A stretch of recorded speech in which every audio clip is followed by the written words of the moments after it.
Our scripture reading for today is taken from the Gospel according to St. John, the 19th chapter, beginning with verse 28. After this, when Jesus knew that all was finished, he said, in order to fulfill the scripture, "I'm thirsty." A jar full of sour wine was standing there, so they put a sponge full of the wine on a branch of hyssop and held it to his mouth. When Jesus had finished the wine, he said, "It is finished."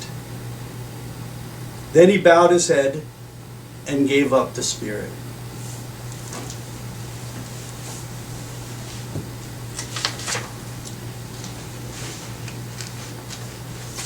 Today we hear the story of Morton Kelsey's imaginary character Jezebel, a Jerusalem housewife, as she hears Jesus speak the words, "It's finished." Throughout her life, Jezebel never finished anything. Her hut was always in shambles. Her person was not much better. Her hair was matted and her clothes were ragged. Her children were street urchins. Why her husband put up with her was a mystery to everyone. There was no doubt about it. Jezebel was a mess. Her life long ago had lost its meaning. She no longer had friends. She stole what she needed from her neighbors. She neglected and abused her husband and children. She was lonely and miserable. In one sense, it was a miracle she'd survived her troubled childhood. Her mother died when she was but 2 years old. Her father married a woman who resented Jezebel and subjected her to all kinds of abuse. Jezebel hardened her heart just to protect herself, just to survive. And so Jezebel became a bitter, spiteful, unhappy child. And through her adolescent years, she was no better. She eventually ran away from home and got married just to escape the trauma of her childhood. It wasn't long before Jezebel acted out in her marriage and family all the trauma that she'd experienced as a child herself. She was a living example that hurt people hurt people. And so it was that Jezebel walked out of Jerusalem that Friday morning to witness another crucifixion. Crucifixions offered a real diversion from her own misery.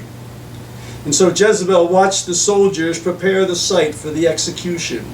She saw the prisoners carry their crosses up the hill to Golgotha. The victims on the 2 outer crosses displayed the usual hatred and agony that provided a morbid thrill for her. However, the man on the central cross distracted her. She heard him cry out, "Eloi, Eloi, lama sabachthani." She recognized the words she cried as words from a psalm that her mother had read to her before she died. Psalm 22. Those words awakened in her feelings long dormant, feelings which reached back to the happier days of her infancy. Jezebel paid close attention as this Jesus cried out, "I thirst." Then he looked at her and spoke again, "It is finished." She heard these words and they pierced her soul. It is finished. These words were not the cry of relieved despair. Instead, she heard them as a proclamation that Jesus' life had been complete. He had fulfilled his purpose. He had completed his mission. What mysterious words. Her whole way of being was shaken. Jezebel found herself moved as she'd never been moved in her life. She began to realize this was no ordinary man, no ordinary crucifixion. Then she remembered she'd heard this man before. It was said that he was a prophet from Galilee. One of her neighbors had claimed he'd healed her child. And then she heard a discussion at the inn when Jesus had said, "He who seeks to gain his life shall lose it, and he who loses his life shall save it." Jezebel remembered now how her mother had spoken of a suffering servant who would come as the Messiah. Could this one be the Messiah? There's no rational reason why these words, spoken by a man dying on a cross, should have such an effect on her. But they did. It is finished. But to Jezebel, it was as if a whole new life was beginning. From that day forward, Jezebel made a clean break with the past.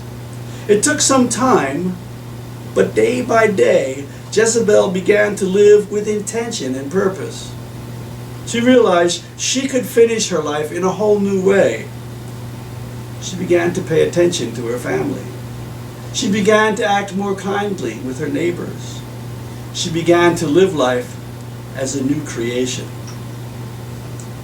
Jezebel stayed behind at the foot of the cross that day and spoke with the others who'd heard Jesus' words and had experienced a change of heart themselves.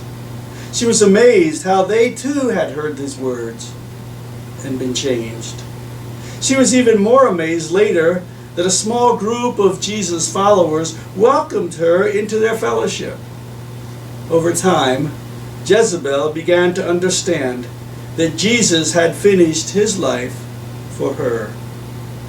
She began to grow and finish his task as he had finished his. Morton Kelsey's imaginary character, Jezebel, a Jerusalem housewife, invites us to think about our own meaning and purpose in life. Like Jezebel, we often go through the motions of our lives without any idea about what we're doing or why we're doing it. Jesus' words, "It is finished," challenge us to ask what needs finishing in our lives. So the question that Jezebel the housewife and I leave with you today is this: what gives meaning and purpose in your life? And how are you working to accomplish this? As my wife Nancy and I have been preparing for these video presentations, we've been using these questions from each session in our daily devotions. We've had some interesting discussions around these questions, so we decided to video a few of our discussions. If you'd like to see one of these discussions, you may continue with this video. The discussion session lasts about 7 or 8 minutes longer.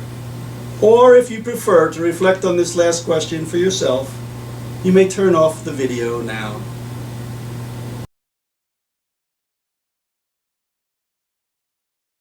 Jesus' words, "It is finished," challenge us to ask ourselves what needs finishing in our lives. The question that Jezebel, the Jerusalem housewife, and I leave with you is this: what gives meaning and purpose to your life? And how are you working to accomplish this?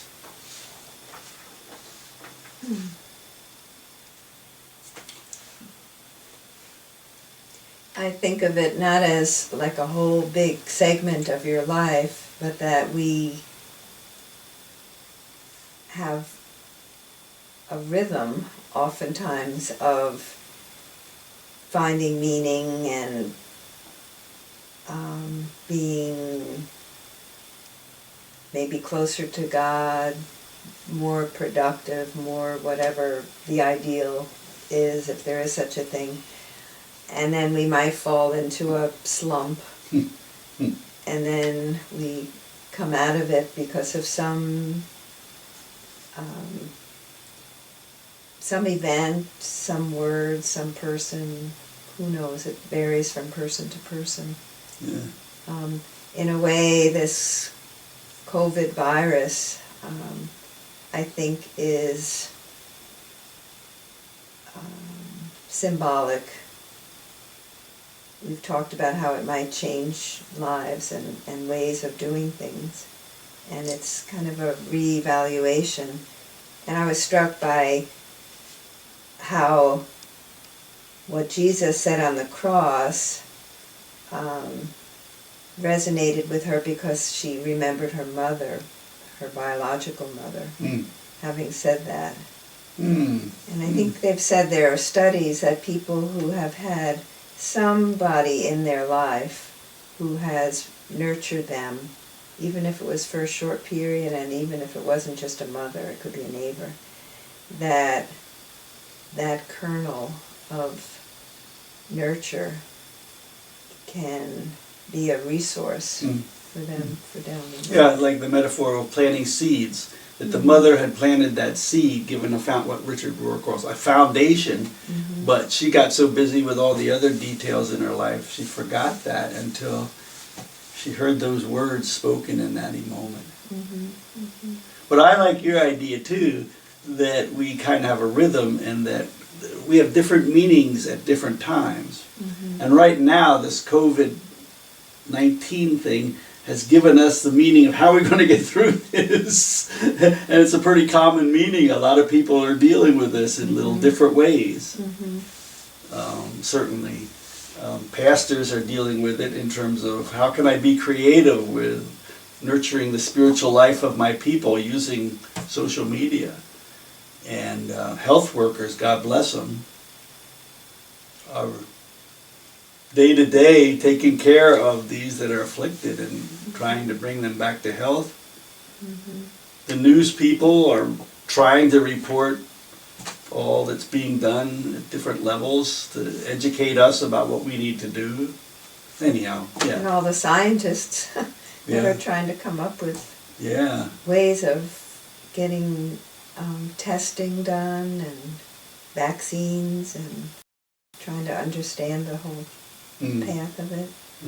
But it's interesting when you're talking about we're kind of isolated from each other physically, but we have this commonality that we've not had before. Yeah, it's a challenge that the whole world, the people all over the world are dealing with.